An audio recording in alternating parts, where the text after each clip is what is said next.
Oh, welcome back. We hope you're here for the third chapter of Man in the Moon. We left off with Mim and a cavalcade of balloons. Let's see where we are today. Now, when last we've seen, we were following Mim as he collected the lost balloons. This page starts with, well, it looks like we have Santa and the Easter Bunny and all kinds of Mother Goose people here. So it reads as this. Mim learned that sometimes the children just needed a toy, or a candy, or a prize, or a sweet dream, or a good story to cheer them up. So Mim gazed down upon the earth, scanning mountaintops so remote they were hidden in clouds. There he found a grand toy maker to make the children's toys, a regal rabbit to make them candy eggs, and a fairy from the kingdom of Punjam Hilu to leave prizes under their pillows.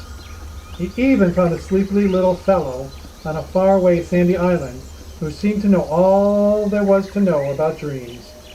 And lastly, Mim brought the children of Earth a lovely lady who would tell them stories. Well, my guess is that's Mother Earth. Mother Hubbard. Mother Goose! Sorry, I'm catching up.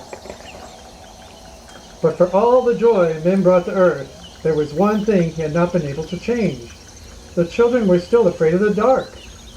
Although Pitch and his nightmare men were nowhere to be seen, Mim knew that the children still had nightmares. And after all this time, he had never had one himself. Mim thought he would know everything when he grew up, but of course he did not. This growing up is a tricky business, he said to himself. Every day he listened to the lost balloons and watched the children through his telescope and wondered how he could help them. If only he could find them a friend like Nightlight, he thought.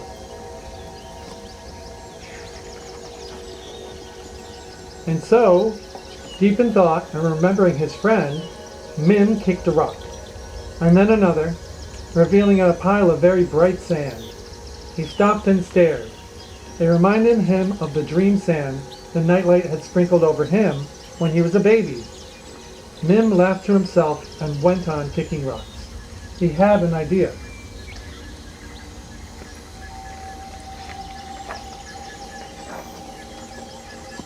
Soon the moonbots and moon mice were kicking rocks too.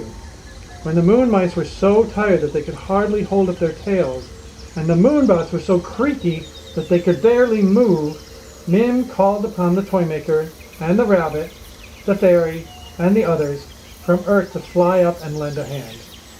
And then finally, when everyone was too tired even to complain, the man in the moon smiled and summoned the lunar moths.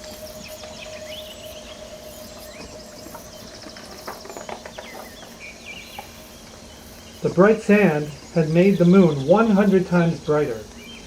Now the children of the earth will see the moon's smiling face and know they have a nightlight to guard them forever, said Mim. And for a moment the distant stars of his mother and father sparkled more brightly than ever before. Mim began to sing. It was an old song, a beloved song, and they all joined in. Night light, bright light, sweet dreams I bestow. Sleep tight, all night, forever I will glow.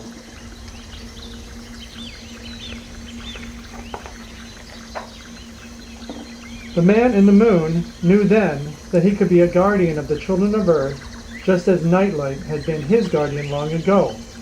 But he would need help, and so he gathered everyone together. Now, my friends, he said, kneel and take this oath. It was much like the one Nightlight had taken long ago, and now it would be their own.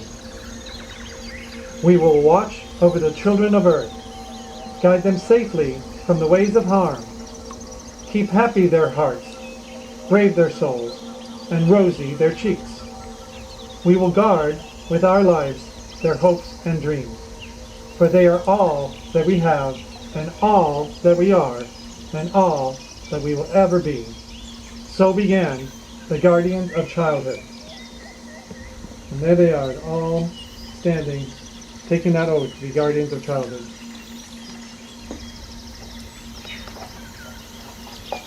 And for the children of the earth, The night was never again as dark. Sleeping peacefully, the man on the moon smiling at them, and a shooting star as nightlight. The end. Well, that was quite an adventure with Mim and all of you across the galaxies and our imagination. Thank you for joining me, and come again.